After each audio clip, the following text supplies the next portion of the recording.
Halo guys, jumpa lagi di channel Sending Reborn. Di sini kalian akan mendapatkan informasi dan wawasan tentang bagaimana bertumbuh dan berkembang dalam segala hal ke arah Kristus sebagai sosok murid yang berani tampil beda dan berdampak bagi lingkungan. Yuk, learning together, doing together, dan growing together. Dan jangan lupa untuk like, comment, subscribe, dan share channel ini ke teman-teman kalian ya, supaya bersama kita kembangkan channel ini agar bermanfaat untuk memberitakan kabar baik kepada segala suku bangsa di dunia. Maranatha! Kali ini kita akan menjelajah untuk mengenal siapa itu Tuhan kita. Siapakah Tuhan? Setelah menerima Yesus sebagai Tuhan dan Juru Selamat, kita perlu mengenal lebih dalam lagi siapakah Allah yang berdiam di dalam hati kita. Dengan kita mengenal Allah, maka kita dapat lebih dalam lagi mengasihi Dia. Allah ialah pencipta langit dan bumi. Yang kedua, Allah atau Tuhan adalah Allah yang penuh kasih. Betapa besar kasih-Nya kepada kita, sehingga Dia tidak menyayangkan nyawanya bagi sahabat-sahabatnya. Kasih Tuhan adalah kasih yang tanpa pamrih dan penuh pengorbanan. Dia ditikam, dicambuk, bahkan diremukan oleh karena kejahatan kita. Dia mau menanggung semua ini demi kita, orang berdosa, supaya kita bisa kembali lagi kepada Allah. Dia tidak dapat tidak mengasihi kita karena Allah adalah kasih. Ketiga, Allah ialah Allah yang setia. Bukti kesetiaan Allah adalah Dia memberikan Roh Kudus-Nya diam di dalam hati kita yang selalu bersama dengan kita. Kemana saja kita pergi, Dia selalu setia menemani kita selama 24 jam. Dia setia dan tidak pernah berdusta dalam perkataannya. Apa saja yang Dia katakan dan janjikan pastilah digenapi. Yang keempat, Allah adalah Maha Pengampun. Jika kita mau mengakui dosa-dosa kita, maka Allah setia dan adil. Dia akan mengampuni segala dosa kita dan tidak akan mengingat lagi kesalahan kita dan tidak dibalaskannya setimpal dengan perbuatan kesalahan kita. Yang kelima, Allah itu Maha Adil. Di satu pihak, Allah yang Maha Kasih mau dan bisa mengampuni, tapi di lain pihak, Dia tidak bisa begitu saja mengampuni karena terkait dengan Maha Adilnya yang harus menghukum si pendosa dan tidaklah sekali-sekali membebaskan orang yang bersalah dari hukuman, yang membalaskan kesalahan bapa pada anak-anaknya dan cucunya dan pada keturunan yang ketiga dan keempat, seperti ada tertulis di Keluaran pasal 34 ayat 7. Sebagai Allah yang Maha Adil dan Maha Suci, setitik dosa pun harus dipertanggungjawabkan dalam prosedur penghakimannya yang paling konsekuen. Allah tidak bisa menyangkal dirinya sendiri. Dia yang Maha Adil dan Maha Suci menuntut keadilan dan kesucian yang absolut. Dia tidak mungkin Maha Adil apabila hanya sekedar melupakan atau membiarkan kesalahan seseorang tanpa mempertanggungjawabkannya dengan suatu harga, yaitu satu penebusan oleh darah anak domba yang telah dicurahkannya di atas kayu salib. Sebab jikalau Allah mengampuni semata-mata karena Maha Kasih dan Penyayangnya, maka tentulah Ia tidak adil, karena kita mengakui dosa kita dan mau datang kepadanya memohon pengampunannya, maka Dia adalah Allah yang setia dan adil dan mengampuni segala dosa kita dan akan menyucikan kita dari segala kejahatan kita. Yang keenam, Allah itu kudus. Kudus ialah sifat Allah yang membuatnya tidak bisa berkompromi dengan dosa apapun, sekecil apapun. Mana bisa manusia menghadap Allah dengan dosa, sekalipun itu kecil sekali. Allah memang mengampuni orang berdosa, tapi Ia menghukum dosa. Siapa yang berdosa ada pengampunan, tetapi jangan lupa, Allah murka terhadap dosa. Kekudusan Allah menuntut manusia harus hidup kudus. Oleh karena Dia kudus, maka kita harus kudus. Dan tanpa kekudusan, tidak ada seorang pun yang dapat melihat Allah. 7. Allah itu maha hadir. Karena kita tahu Allah itu maha hadir, maka senantiasa ada pertolongan, perlindungan, dan juga penyertaannya bagi kita. Sehingga kita tidak perlu takut dan gentar menghadapi hari-hari yang kita lalui. Allah maha hadir berarti Dia selalu melihat kita. Apapun yang kita lakukan, Dia melihatnya dan tidak ada yang tersembunyi bagi Tuhan. Kesadaran akan kehadiran Tuhan ini akan membuat kita takut melakukan dosa. Kedelapan, Allah itu maha kuasa. Dia adalah Allah pencipta langit, bumi, dan segala isinya. Dengan kuasanya, kita dapat mengalahkan dosa dan dunia. Yohanes 16 ayat 33. Mengalahkan iblis, Kolose 2 ayat 5 dan Ibrani 2 ayat 14. Melakukan mujizat, Matius 10 ayat 1 dan Markus 16 ayat 17 dan 18. Dengan kuasanya, kita dapat melihat hal-hal yang tidak mungkin menjadi mungkin bagi kita dan orang yang percaya padanya.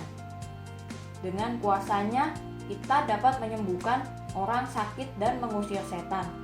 Kita harus membebaskan orang-orang dari perbudakan. Sebab itu, ketika kita pergi memberitakan Injil, maka kuasa yang dahsyat itu akan membebaskan semua orang yang terbelenggu, sehingga mereka dimerdekakan, dan kuasa yang besar itulah yang menyertai kita sampai kepada kesudahan zaman. Allah adalah Allah yang memberkati. Dia adalah gembala yang baik, sehingga kita tidak kekurangan suatu apapun. Dia berjanji akan memberkati kita. Bahkan dalam keadaan krisis pun Tuhan memberkati kita dan kita akan menjadi berkat bagi orang lain. Sebaliknya, kalau kita tidak memberkati, kita akan menjadi batu sandungan pada orang lain. Jadi kuncinya, kita harus mendengarkan suara Tuhan. Berkat Tuhan lebih menunjuk pada hidup secara keseluruhan, bukan terbatas pada hal-hal material belaka. Namun, juga berkat-berkat rohani akan kita terima. Misalnya, kita akan menerima damai sejahtera yang melampaui segala akal dan pikiran kita, sukacita yang tidak dapat diberikan oleh dunia ini, serta kesehatan dan kesejahteraan. Betapa kita beruntung punya Tuhan yang sekaligus menjadi sumber berkat kita. Bahkan, Tuhan itu memberkati kita pada waktu kita tidur. Pentingkah mengenal Allah? Itu penting. Dengan mengenal Allah, maka kita mengetahui Dialah satu-satunya yang dapat memberi kehidupan bagi kita. Pengenalan akan Allah jauh lebih mulia dari apapun juga, sebab Dialah Allah dan tidak ada yang lain. Seperti yang tertulis di Keluaran 3 ayat 4 dan Hosea 6 ayat 3. Jika kita mengenal Allah dengan sungguh-sungguh, maka akan timbul cinta kasih dan hormat kita kepadanya. Semakin mengenal Allah, maka kita semakin mengasihinya. Jika kita rindu mengenal Allah, maka Dia pasti datang untuk menyatakan dirinya. Seperti yang tertulis pada Filipi 3 ayat 8 dan Hosea 6 ayat 6. Bagaimana kita mengenal Allah? Cara mengenal Allah adalah dengan 1. Berdoa. Doa adalah satu-satunya jalan buat Allah untuk kita bertemu dengannya. Di dalam doa, kita memiliki kesatuan yang erat dan indah bersama dengan Tuhan. Dengan berdoa, kita menjadi tahu betapa Allah sangat mengasihi kita. Ketika kita berdoa dan meminta padanya, maka Ia akan memberikan jawaban pada kita. Sebaliknya, kalau kita tidak berdoa, maka kita tidak dapat melihat bahwa Allah mengasihi kita, sebab Dia tidak memberikan apapun pada kita.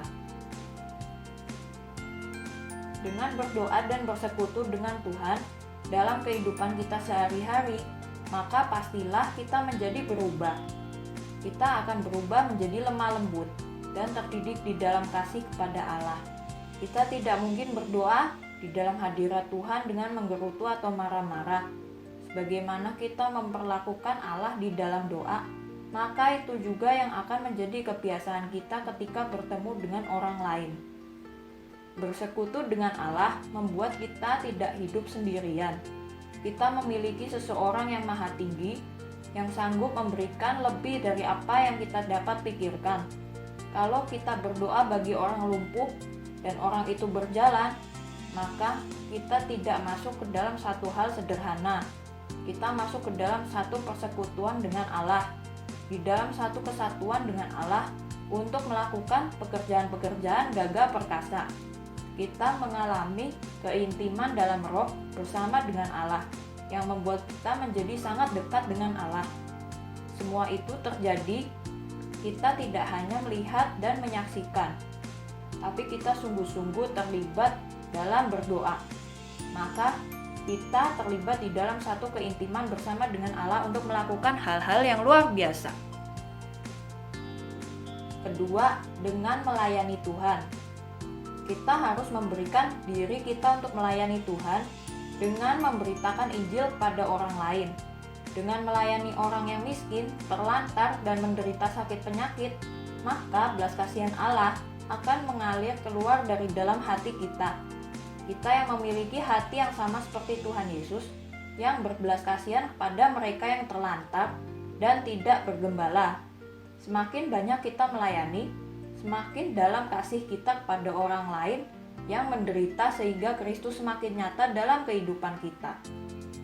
Ketiga, membaca dan merenungkan firman Tuhan.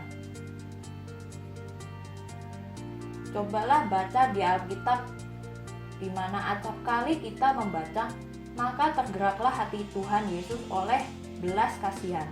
Ketika Yesus terjun langsung dalam pelayanan lapangan, bukan sekedar teori di dalam kelas.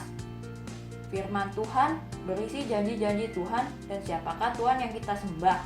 Semakin banyak kita membaca dan merenungkan firman Tuhan, maka semakin kita mengenal siapakah Tuhan yang kita kasihi.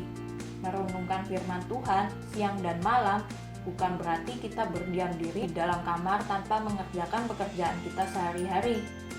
Kita bisa tetap mengerjakan pekerjaan kita di kantor, di rumah, ataupun di tempat lain sambil hati dan pikiran kita terus terarah kepada Tuhan. Jika kita melakukannya, maka ketika kita menghadapi masalah, kita langsung mengingat apa yang dikatakan Allah dalam firman-Nya. Akibatnya, kita akan bertindak bukan menurut apa yang kita pikirkan atau yang dikatakan oleh orang yang tidak mengenal Allah, melainkan sesuai dengan firman Tuhan. Keempat, hidup sesuai dengan kehendak Tuhan. Karena itu, perhatikanlah dengan saksama bagaimana kamu hidup. Janganlah seperti orang bebal, tapi seperti orang arif. Efesus 5 ayat 15. Allah menghendaki supaya kita memperhatikan dengan sebaik-baiknya tata cara hidup kita setiap hari.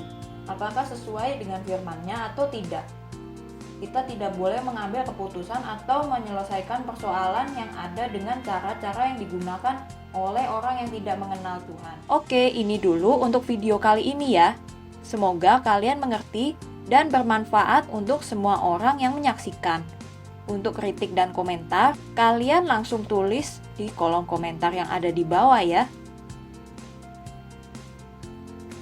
Jangan lupa sekali lagi pencet like, komen, subscribe, dan share ke teman-teman kalian supaya mereka tahu dan mengerti siapa itu Tuhan kita.